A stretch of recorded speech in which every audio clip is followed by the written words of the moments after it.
What makes for the spectrum of adventure gameplay across different genres?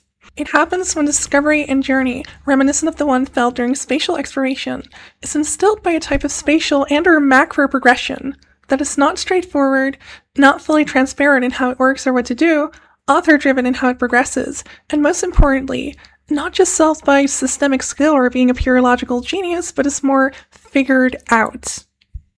Progressing will often involve guessing or listening for a certain series of steps to take, often not predictable just from the core mechanics or generalities alone, making the gameplay more about situational or environmental riddles, trial and error observatory study or experimentation, environmental puzzles, thematic tasks, investigation, or navigation.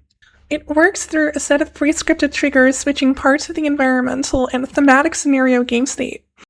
As such, typically, most of the gameplay is driven by its fictional world and the thematic scenario it finds itself in.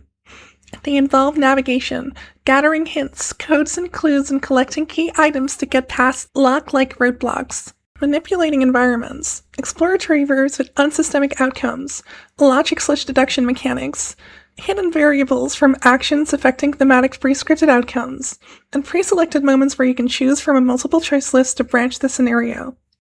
Discovery and journey found in more system and purely challenge-driven games like decision-making, execution, and solving in action, strategy, or pure puzzle games do not count.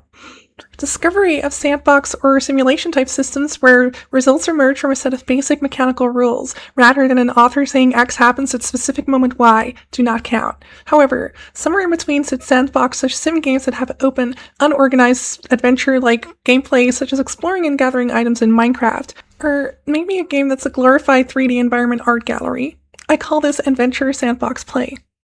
There are many types of areas where adventure gameplay can focus, resulting in subtypes. The purest one is the thematic scenario adventure play, focusing on a non-systemic scenario driving everything and being the main reward.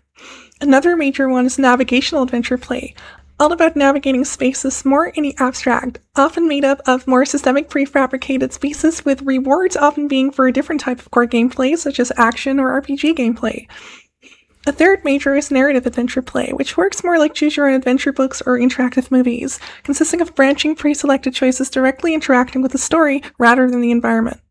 Finally, there is puzzle adventure, focusing strictly on environmental puzzles and riddles, but others include deductive, collection, walking, exhibition, wander, open mission, roller coaster, progressional, task, role adventure play, pure adventure RPG hybrids, pure adventure sim hybrids, and pure puzzle adventure hybrids.